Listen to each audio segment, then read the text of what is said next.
que, que justamente tenía la palabra, tenía todo lo que, por cierto, estaba escatimado prácticamente aquí. Y la primera iglesia, que es la iglesia primitiva, el hecho de los apóstoles, hoy la iglesia está escribiendo el capítulo 29. La iglesia escribiendo el capítulo 29. Y la respuesta se la dejo para cada uno de ustedes, porque si uno repasa, por cierto, repasa la palabra desde el capítulo 28, nos damos cuenta de que hay algunas cosas que, por cierto, han menguado, ¿no? Y eso de menguar, de una de esas partes es justamente la fe. Por eso que Jesús nos dice, hallaré la fe, hallaré la fe, hallaré la fe cuando yo regrese, o voy a encontrar solamente una religión y nada más. Entonces Dios quiere justamente en esta noche hacernos ver, hacernos realmente resaltar algunas cosas que son muy importantes. Hay dos pasajes en las Escrituras, dos pasajes que nos llevan a encarar la situación de crisis.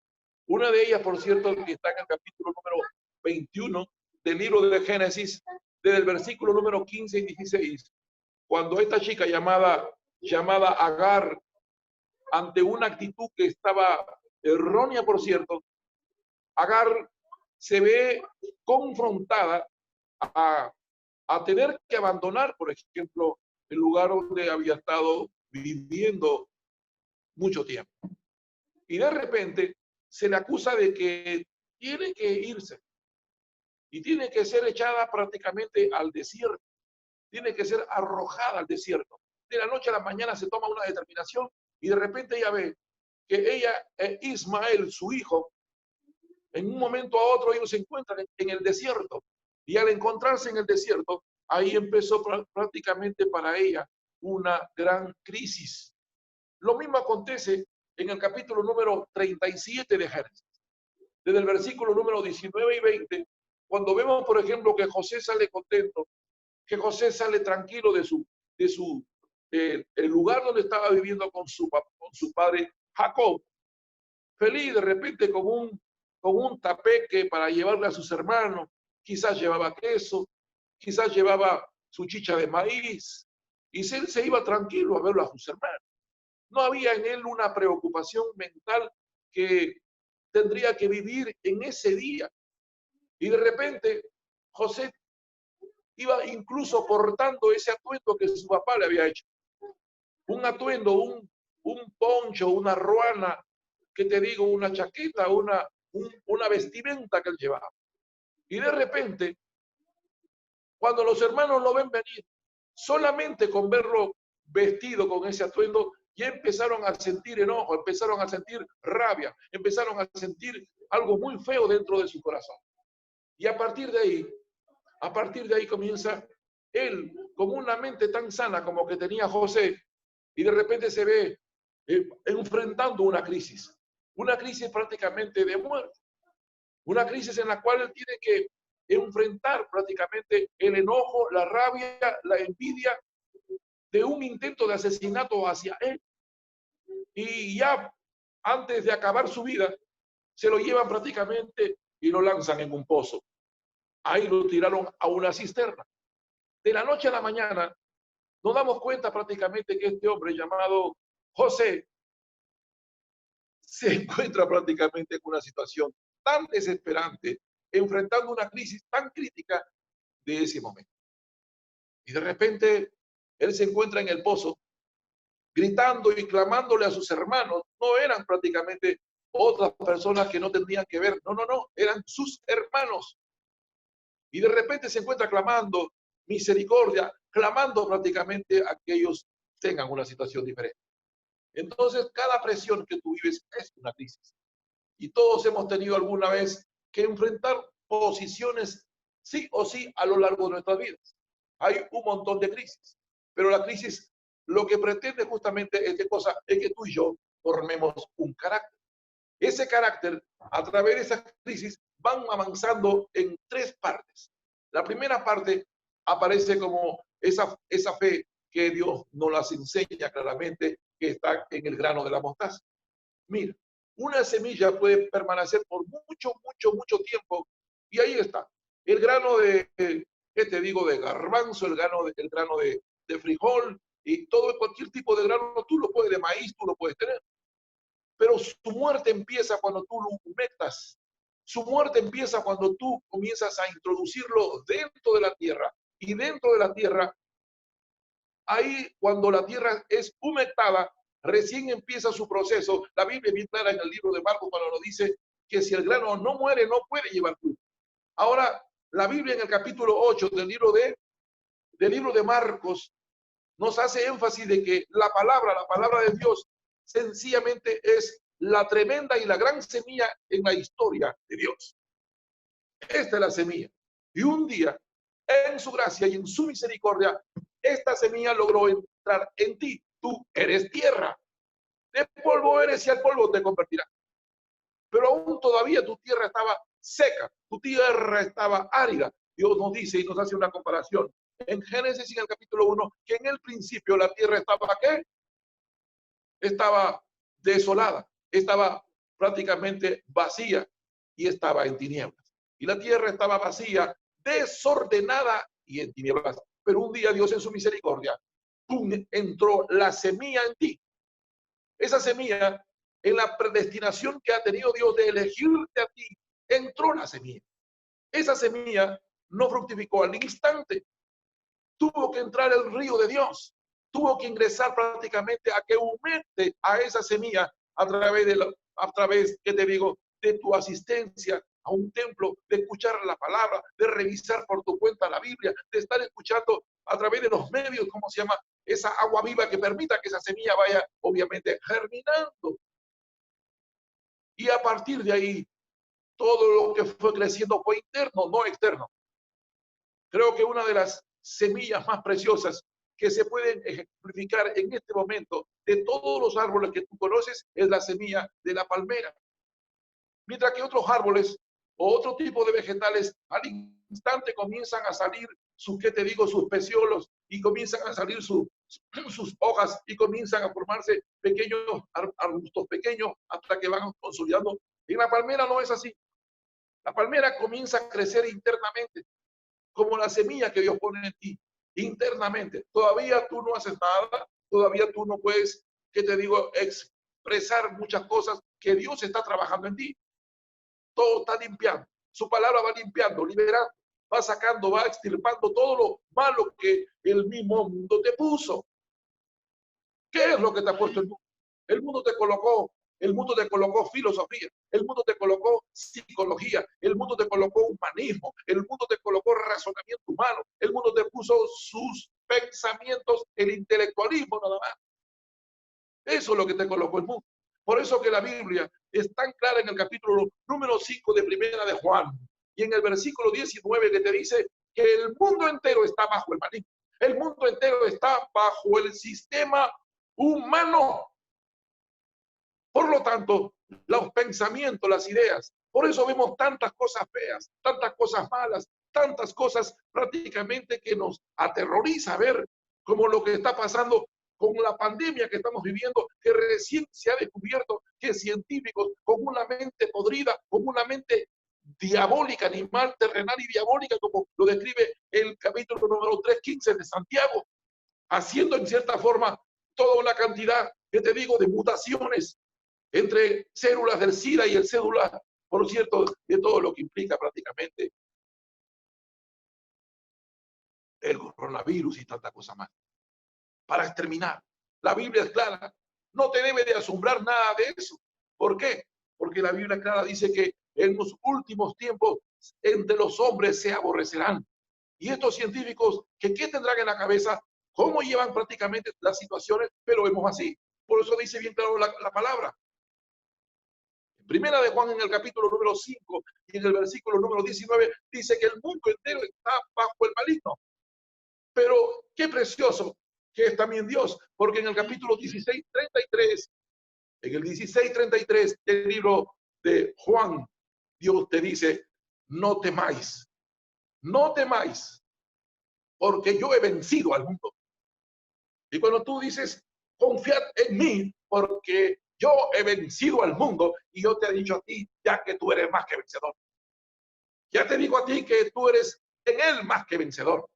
Y eso te lleva a una categoría totalmente diferente, ya no a un pensamiento humano, mundano, a un pensamiento terrenal, a un pensamiento filosófico. No, no, no, no, no. Te lleva prácticamente a que este manual de vida haya y pretenda, siga avanzando prácticamente para que tú puedas enfrentar toda cantidad de situaciones y de crisis.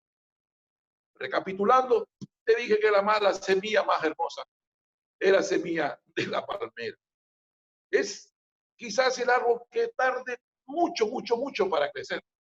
Mientras que los demás árboles van creciendo y poniéndose hermosos posiblemente, la palmera tarda más. ¿Por qué tarda más? Sencillamente porque penetra, ahí perfora, con un hambre impresionante comienza una red de raíces comienzan prácticamente a introducirse norte, sur, este y oeste y profundamente a buscar la humedad, la humectación de la misma tierra y poco a poco se va haciendo fuerte, vigorosa, se va haciendo prácticamente indeleble en cierta forma.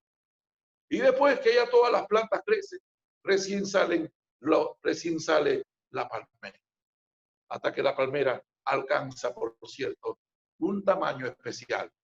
Y mientras que los árboles, por la misma dureza que tiene su corteza, mira la dureza que tiene la corteza, cuando vienen los vientos, los huracanes, cuando vienen, por cierto, toda una cantidad de ventiscas, ese árbol, por la misma forma que tiene tan dura, tan consistente, se raja y a la vez se cae.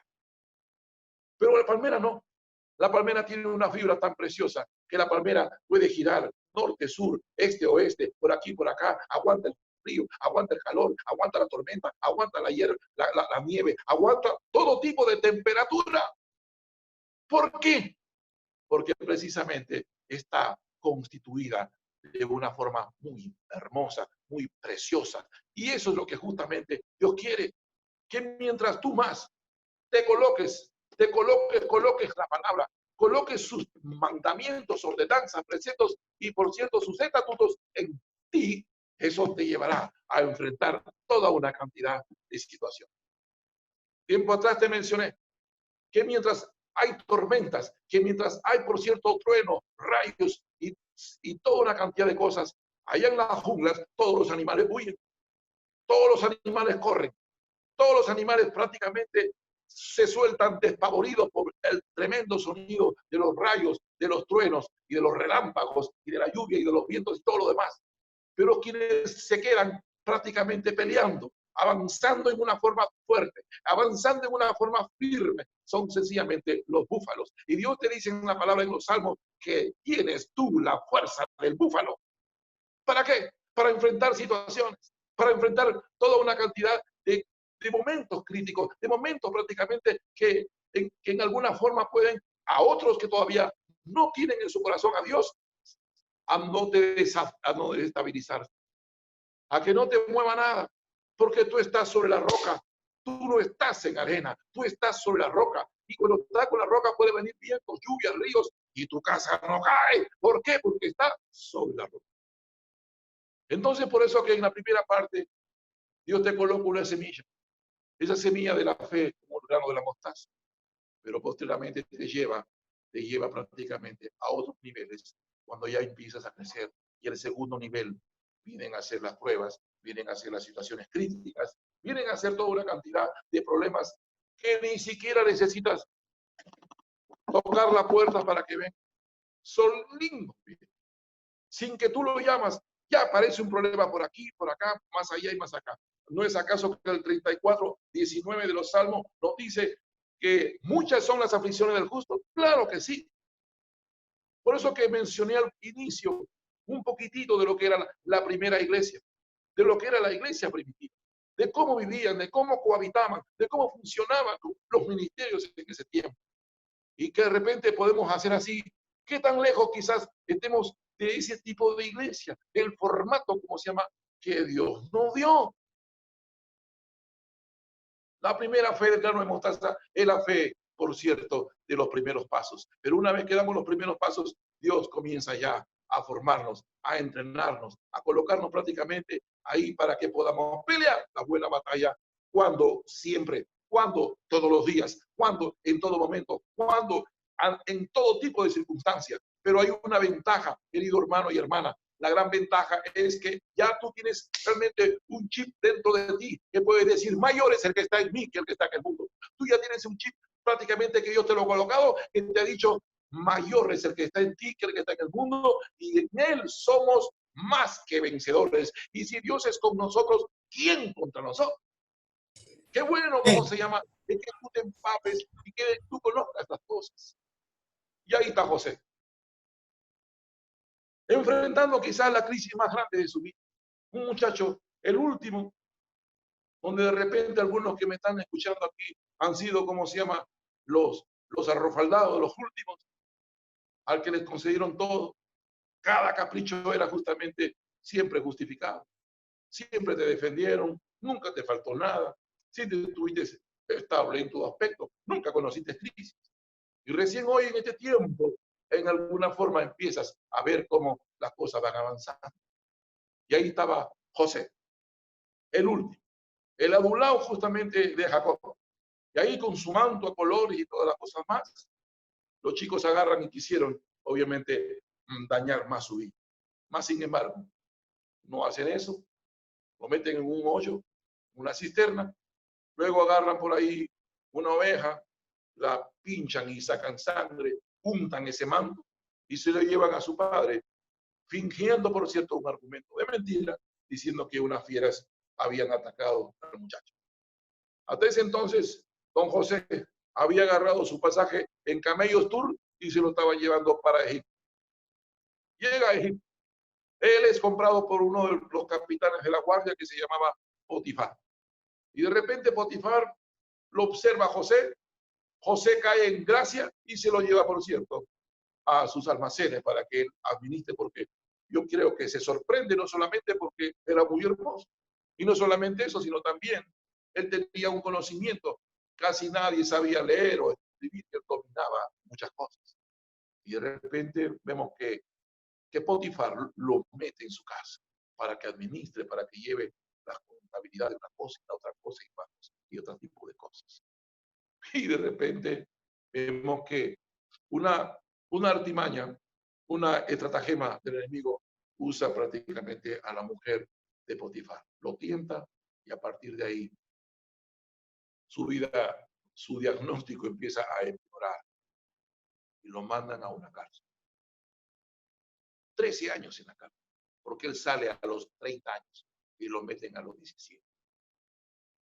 No es fácil estar en una cárcel de ese entonces, ni tampoco la de ahora. Las cárceles en ese tiempo estaban bajo el nivel del mar. Eran catacumbas que ahí estaban los presos. No había los servicios que hoy hay. Vivían en condiciones infrahumanas, pero aún así, él estaba en esa situación. Pero había algo.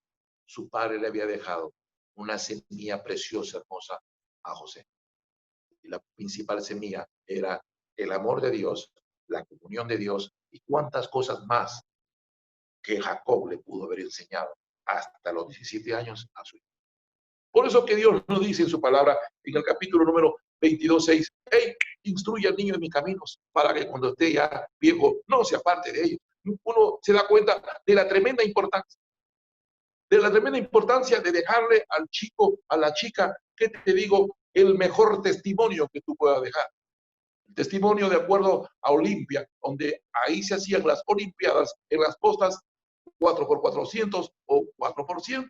Había un segmento de madera que el atleta cuando corría se lo entregaba al que seguían inmediatamente, ese corría una vuelta más, se lo daba a otro y otro corría otra vez y así era la competencia. Pero ese elemento que se llamaba testimonio.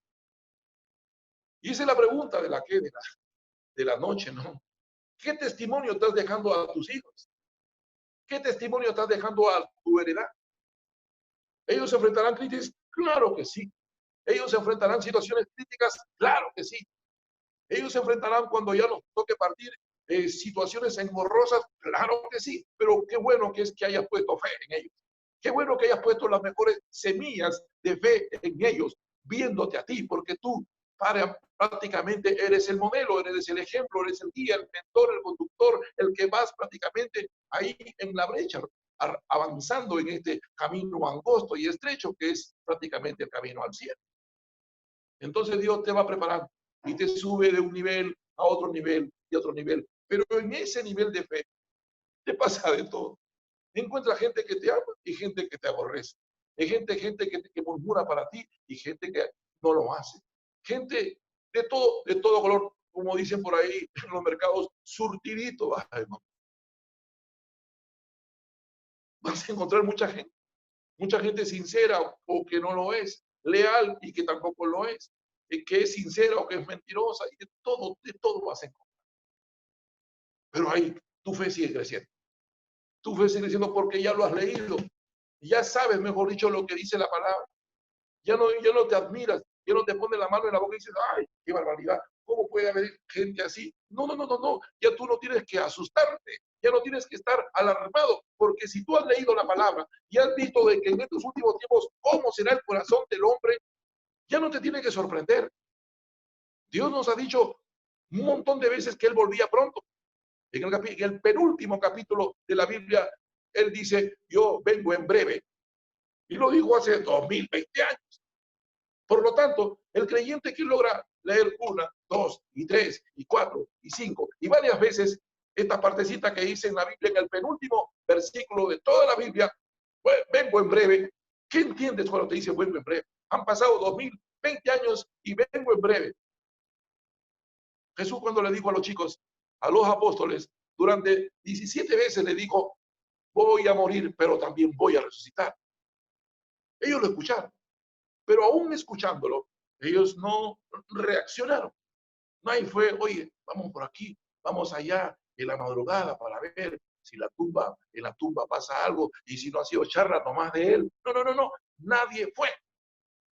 Todos como que se quedaron en pause, como que se quedaron estáticos, como que se quedaron inertes. La única que fue es María Magdalena, que prácticamente en el capítulo número 16 y en el versículo número 9 del libro de Marcos dice así que en el amanecer del primer día de la semana se le presentó a María Magdalena. Ella fue la mujer que tuvo el tremendo privilegio de verlo a Jesús resucitado. Entonces, la pregunta es, ¿cómo está tu fe? ¿Cómo estás en ese, no sé cómo colocarle si fuera un termómetro de fe, qué grado tendrías? Pero hoy Dios quiere justamente hacerte entender que esa semilla que al comienzo, como era la semilla de mostaza, que esa que la que tenía prácticamente este chico llamado José, que dice la Biblia que cuando esa semilla de mostaza crece, es la de uno de los árboles más grandes que hay, donde sirve justamente para darle sombra al caminante y para que las aves aniden. Es un árbol de bendición en la voluntad. Y es así como tú de repente puedes estar viendo las cosas. Yo no sé qué percepción tienes, ¿cómo se llama?, de la crisis. Yo no sé cómo estás observando, viendo, mirando de cómo es lo que está pasando. Pero tienes que entender una cosa, que siempre esa situación te lleva, por cierto, a avanzar. Tú en una crisis avanzas, no económicamente, no te digo avanzas en las cosas o en los proyectos, avanzas internamente. Vas capacitándote internamente a una mejor comunión con Dios, a una mejor relación, a una mejor, que te digo, intimidad con Él. A que leas, tienes más tiempo para que leas la palabra. Tienes más tiempo para poder, que te digo, entrar en amores con Él. No hay justificación en este tiempo, porque allá somos. La Biblia dice claramente que nos envió Él, que nos conoció desde antes de la fundación del mundo y que nos envió para que vivamos una vida pura y santa. Efesios capítulo número 1 y versículo número 2 y 3 y hasta 4. Que nos bendijo con bendición en los lugares celestiales. Ya tú estabas bendito. Sencillamente que en el tiempo de su tiempo, Él envió a su precioso Espíritu Santo para que te redarguya de juicio, pecado y justicia, te toque y seas un privilegiado de que tu nombre y el mío estén en el cielo, en el libro de la vida. Estás teniendo persecución. Tocan tu puerta y te llevan preso.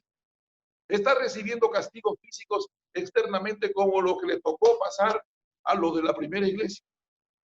Despreciados, desechados, considerados como escoria, por ejemplo. No, estás viviendo una vida de una forma diferente. Entonces, vas a encontrar de todo. Las crisis van a venir y tú te vas a dar cuenta quién tiene fe y quién no tiene fe. Y como te recapitulo un poquito de lo que dice el apóstol Juan en primera de Juan capítulo 5, 19, el mundo entero está bajo el maligno. Entonces, cuando tú vuelves a repasar y escuchas que Jesús siempre decía, por si acaso, yo no soy de este mundo. ¿Cómo se habrán sorprendido, verdad, estos chicos de hace 2000 años atrás, que escuchen a un personaje que diga, por si acaso yo no soy de este mundo?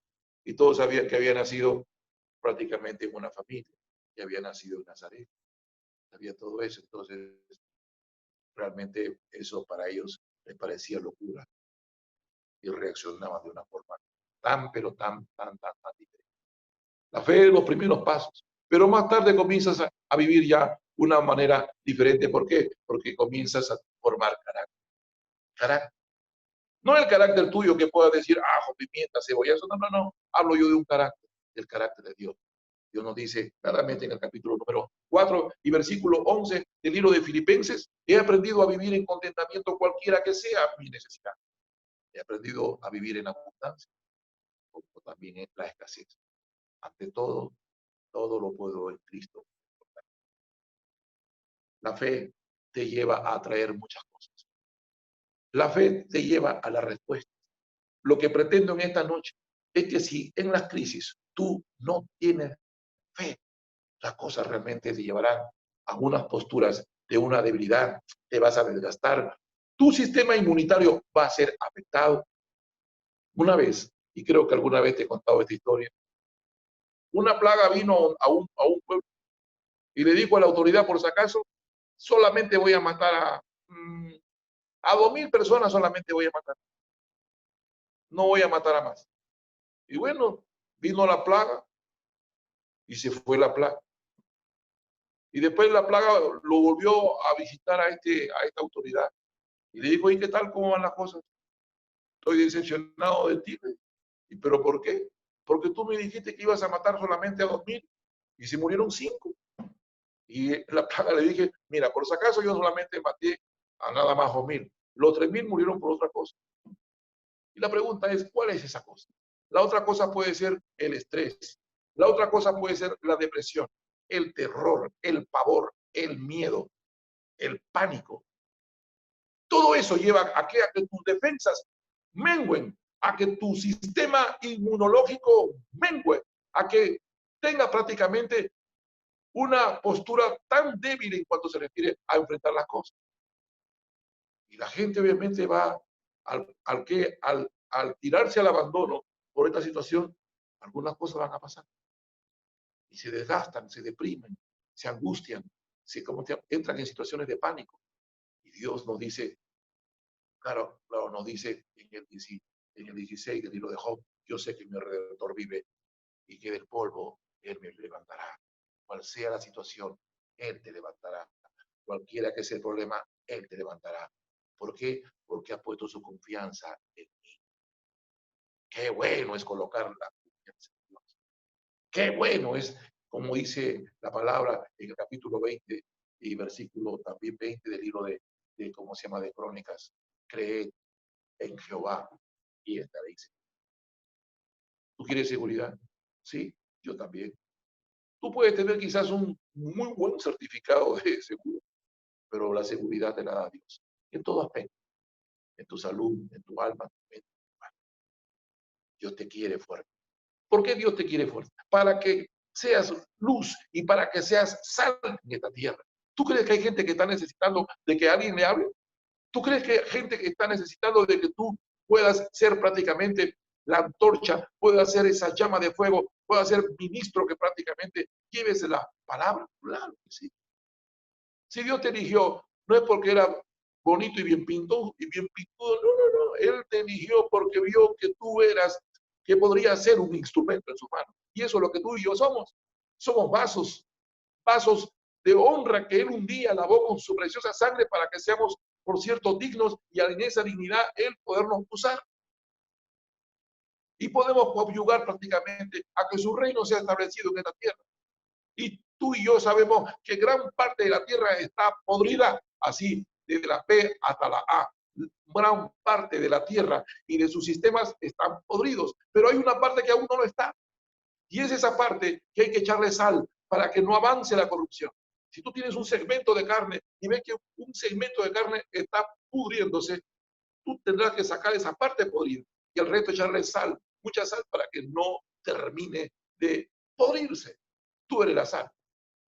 Pero si tú te contaminas con el mundo, esa sal la haces inválida. Invalidas el poder de la sal. Si tú te mezclas, si no mantienes tu pureza, si no mantienes la parte original y los nutrientes correspondientes de esa sal, la sal se pone aguada y ya no sirve. Entonces Dios quiere que tú cambies más que nada tu manera de pensar. Dios quiere que ya salga de Egipto, del mundo.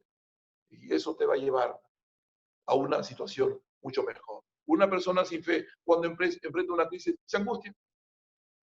Claro, tú ves eso como si entra prácticamente a la información del Google y revisa un poquito para que veas la cantidad de gente que habiendo vivido antes de una forma muy pomposa, muy oronda, con todas sus necesidades prácticamente satisfechas, con una situación, hoy día los psicólogos y psiquiatras y psicoterapeutas están full prácticamente por la gente. Obviamente otras naciones no tienen tanta cantidad de psicólogos. ¿Por qué? Porque sencillamente, bueno, naciones con un bajo perfil socioeconómico, intelectual, mantienen su situación ahí nomás y solamente las fiestas, el alcohol, los vicios, los mantienen más o menos equilibrados, pero hay otras ciudades. El planeta tiene más de 8.000 millones de seres humanos. La pregunta es, ¿cuántos están estresados? La pregunta, ¿será que las farmacias han aumentado o han incrementado sus ventas de antidepresivos en estos tiempos? Claro que sí. Las han aumentado y ven cómo las enfermedades afloran en sus cuerpos precisamente. ¿Por qué? Porque sus defensas se bajan, porque no saben enfrentar las angustias, no saben enfrentar las crisis, no saben enfrentar nada. Pero una persona con fe enfrenta la crisis con fe. Una persona con fe la enfrenta con fe. Y eso le da carácter. José enfrentó eso. Ya él había tenido un encuentro con el Señor. Ya él había tenido sus sueños. Ya él había visto, ¿cómo se llama? Las estrellas en el cielo, había visto los juncos, todo eso. Y cuando un hombre tiene una revelación, cuando un hombre tiene algo que lo lleva prácticamente a saber y entender y a comprobar que Dios es real, que Dios existe, que Dios está sosteniendo su vida, caramba, su vida cambia. Su actitud cambia. Mengua el miedo, mengua el temor, mengua toda cobardía, mengua todo eso, porque saben quién está creyendo. Y tú crees en la palabra. Y vas a decir, claro, yo creo, pastor. ¿Tú crees que Dios te miente? Creo que no. ¿Tú crees que Dios es hijo de hombre para que mienta y para que se desmienta después? Tú sabes perfectamente en tu interior que no, que sus verdades son eternas y absolutas, que todas sus promesas son sí y amén. Eso perfectamente tú lo sabes. Tú sabes perfectamente también que todo lo que está dicho, cuando Él te dice en el 13:31 del libro de Marcos, que cielo y tierra pasarán, mas mis palabras nunca pasarán. Entonces, cuando tú lees la palabra, cuando tú ¿cómo se llama? Te saturas de eso, cuando tú te llenas de esto de acá, tu parte interior ya está corriendo ríos de agua viva, ¿verdad? ¿Te acuerdas de la samaritana? Sí, te acuerdas de ella. Ella era una muchacha, obviamente, de Samaria. Y Jesús se acerca al pozo y él le dice a ella, muchacha, invítame agua, dame de beber. Y ella se sorprende y le dice, pero ¿cómo tú me pides de beber? Si tú sabes perfectamente que entre judíos y samaritanos no nos soportamos, no nos podemos ver. Y Jesús le dice, mira, de esta agua que tú me das, a la postre volverás a sentirse. Pero del agua que yo te daré, nunca más volverás a tener sed. Ella se sorprende por las palabras y le dice, Señor, quiero esa agua.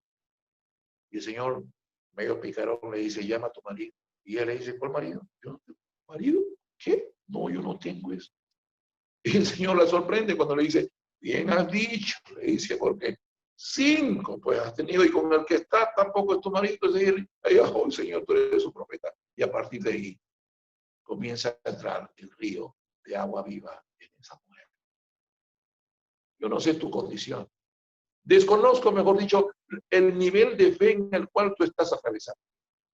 Pero tienes que tener ya una percepción diferente a la que tiene el que todavía está en el mundo, el que tiene, el que todavía es mundano, es gentil, no te conoce. ¿Te acuerdas del fariseo? Sí. ¿Del publicano? También. ¿Quién salió justificado? ¿El publicano o el fariseo? Y tú lo sabes. Quien salió justificado fue que el publicano. El fariseo estaba de blanco, lino fino. Señor, Señor, ayuno 2 veces por semana, hago todo, diezmo a todo lo que da, pero no como este perro, este pecador, este publicano ahí, mira, como tanta, tirado en el suelo. La Biblia es clara cuando dice que uno salió justificado y el otro no. Entonces Dios no quiere llevar, obviamente, a varias cosas. Los hermanos de José eran el sistema del mundo. El mundo. Envidia, celos, murmuración, todo eso hacían con José. Pero José no tenía, creo que tapones, no escuchaba nada. Porque Dios te dice claramente que tus ojos deben estar con él, el autor y el consumador. Y claro, Dios, Dios, cuando tú enfrentas la crisis, otorga su misericordia. La Biblia es clara cuando dice que no hay justo.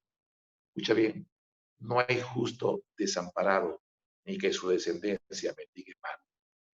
Hay situaciones críticas, es verdad, pero amén, Dios nos pone también estas situaciones para que nos analicemos qué tanta fe tenemos o no.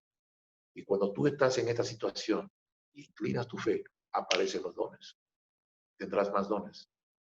Dones cuando tú hables, converses por teléfono, ores por una persona, ores por la otra, los milagros acontecen, las respuestas se dan. Comienzan a haber situaciones que aparentemente las ciencias dio un dictamen, dio una sentencia, dio un decreto de que prácticamente era para muerte, pero que Dios comienza a revertir. ¿Ven? Entonces, Dios después que te lleva al segundo nivel, te lleva al tercer nivel. Y ese nivel, por cierto, es un nivel de conquista, donde ya el conquistador antes pedía, Señor, dame para esto, Señor, dame, cuando estás todavía en la anterior fase. Pero en la tercera fase ya es diferente, porque ya eres un conquistador. Estás en un nivel de conquista. Y cuando eres conquistador, ya no pides a Dios, sino que entregas lo que te dio. José, cuando ya la palabra nos dice que él es ya condecorado prácticamente como un príncipe, y después de que prácticamente administra los bienes de Faraón y se vuelve re próspero en los años de las vacas flacas. En los años de las vacas flacas eran para Egipto, no, ahí había abundancia. Y en esa abundancia él empezó a compartir. Y comenzó a compartir y a compartir y a compartir. Llevar a sus hermanos y compartir. Dios te lleva a esa parte. Y a pesar de eso, por cierto, vas avanzando. A que como Jesús sigue haciendo su compartimiento, tú también puedas avanzar en eso compartimiento. Amigo querido, realmente el tema es muy precioso, como yo prometí, se lo voy a pasar. Son prácticamente 2 segundos, pero he tratado de ser muy, muy sintetizado. La principal llave prácticamente para que tú enfrentes una crisis es tu fe. Es tu fe, porque sin fe es imposible agradar a Dios. No te he dicho que si crees en mí, verás la gloria de Dios. Es que no entiendes. No te he dicho que si crees en mí, verás la gloria de Dios. Sin fe es imposible agradar a Dios, y Dios es galardonador del que le cree. Amén. Que Dios te bendiga, que Dios siga trayendo bendiciones prácticamente a tu vida. Bendigo tu parte económica, Padre, en el precioso nombre de Jesús. Oramos junto con mi esposa, papá, por la finanza, Señor, de la iglesia, por la finanza, Señor, de cada uno de tus hijos. En el precioso nombre de Jesús, amado Padre, oramos, Padre. Ahí liberamos en el nombre de Jesús todo tipo de problemas económicos. A la finanza, ideas creativas comenzarán a llover, papá, en cada uno de tus hijos. Le darás las ideas, Padre, correspondientes para este tiempo en el nombre de Jesús. Así como los 7 años que vivió Egipto, Señor, sin que caiga agua, Señor, en una hambruna impresionante, Señor, pero Padre, así, Señor, se levantarán los Josés, se levantarán, Señor, estos siervos, Padre amado, en el nombre de Jesús, con las ideas creativas, con la sabiduría tuya, Señor, para que puedan, Padre amado, de alguna forma, Señor, Padre, tener la provisión correspondiente.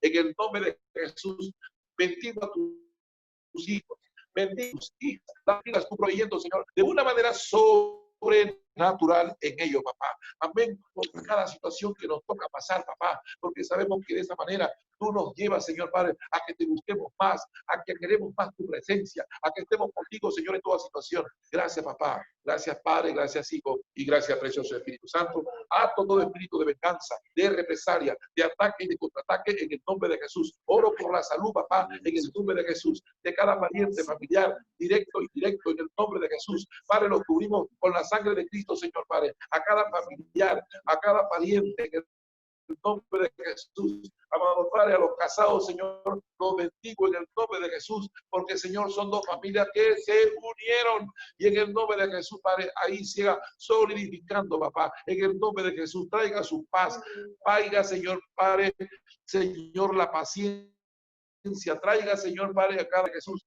En el nombre de Jesús, Señor Padre, hecho fuera en el nombre de Jesús toda contención, lío, pleito, contienda, rabia, ira, odio, sale en el nombre de Jesús, amado Padre, y esa casa viene a ser ese jardín de Edén, esa casa viene a ser, Padre amado, puerta del cielo, casa de Dios, papá, en el nombre de Jesús, en el nombre de Jesús, Señor, toda antipatía, toda animadversión, sale en el nombre de Jesús, amado Padre, y tú te levantas como poderoso gigante, Señor, para que en cada casa, Señor, se levanten altares de alabanza, altares de adoración en el nombre de Jesús, en el nombre de Jesús, Padre, sacerdotes, Padre amado, que han estado, Padre amado, viendo las cosas de una forma diferente en el nombre de Jesús, para que, Señor, una unción hermosa, Señor, fluya en ellos en el nombre de Jesús, y tomen, Padre, su lugar, tomen, Señor, Padre, el puesto que tú lo has delegado en el nombre de Jesús. Amén y amén. Que Dios los bendiga. Amén. Amén. Amén. Amén, Pastor Juan. Pastor Juancito, gracias, Pastor Juancito. Pastora Carolita. Hola, hola.